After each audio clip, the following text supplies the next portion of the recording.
जय श्री राम मेरे प्यारे सभी साथियों। सनातन धर्म सेवक परिवार में आप सभी बंधुओं का हार्दिक स्वागत है। एक नई खबर है, नया मामला है, आप सभी के कानों तक पहुंच भी गया होगा।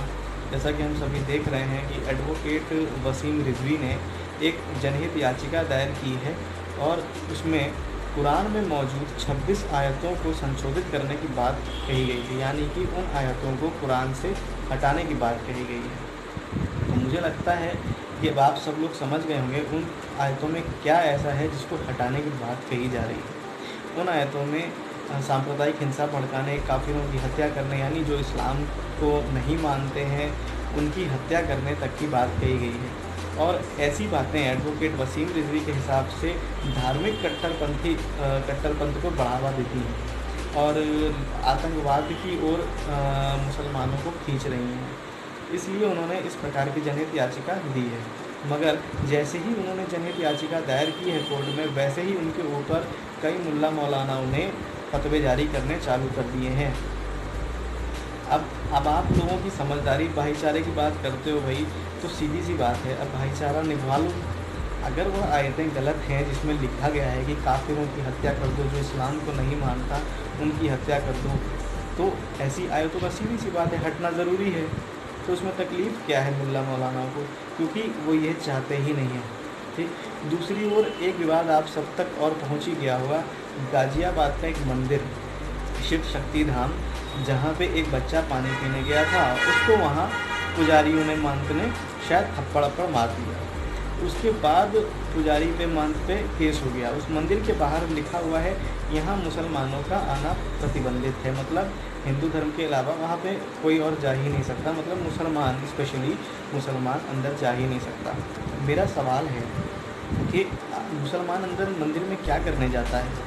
पानी पीने गया था, दिखाया जा रहा है नल बाहर भी लगा है, मंदिर के गेट पर भी लगा है, फिर भी वह मंदिर के एकदम आखिरी सिरे तक पानी पीने क्यों गया?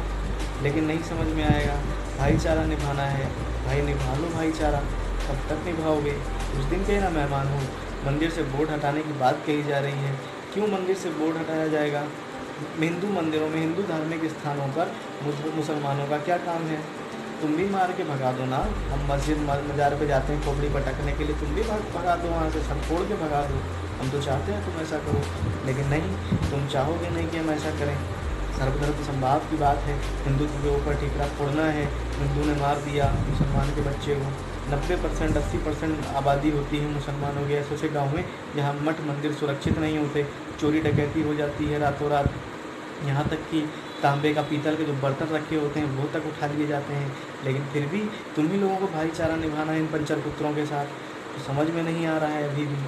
आने वाले समय में यही देखना, आने वाले समय में यही देखना, तुम लोगों के बच्चों के लिए यही सब घातक सिद्ध होंगे।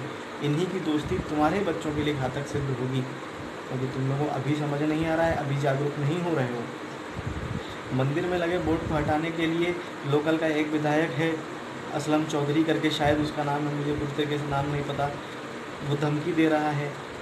कौन सुरक्षित है? अगला पालघर बनाना चाहते हो क्या गाज़ियाबाद को? एक बार पालघर में साधु संतों की हत्या हो चुकी है, आप सबके नॉलेज में भी है, कई साधु संतों की इसी प्रकार से हत्या हुई है, लेकिन अभी भी जागरूक नहीं हो रहे हो। फिर से गाज़ियाबाद में इसी प्रकार की हरकत हो रही है, हिंदू मुसलमान। अरे मठ मंदिर में मुसलमान का कोई काम नहीं है, दुर्गा पूजा में मुसलमान का कोई काम नहीं है, फिर भी मुँह उठा के चला जाता है। क्यों? लड़कियाँ देखनी है भाई, अपने में तो समझ में नहीं आ रही, अपनी तो बहन बेटी एक समान है, किसी के साथ भी निकाह पढ़ लो। चलो मंदिर चलते हैं, लड़कियां तो आती हैं, देखने को मिलेगी ही, दर्शन हो जाएंगे तुम्हारे। यही चाहते हो, इसीलिए तुम लोग मंदिर जाते हो। और फिर से अभी गाज़ियाबाद में ये घटना हुई है, लिख के ले लो, कुछ समय नहीं बीतेगा, महीना भर नहीं बीतेगा, एक घटना कहीं और तुम्हारे सामने आ जाएगी। वक्त है, जाग जाओ और बचा लो धर्म को। रक्षा करना तुम्हारे हाथ में है। इन लोगों के चक्कर में रहोगे तो लिख के ले लो भाई, कभी रक्षा नहीं कर पाओगे। जय श्री राम।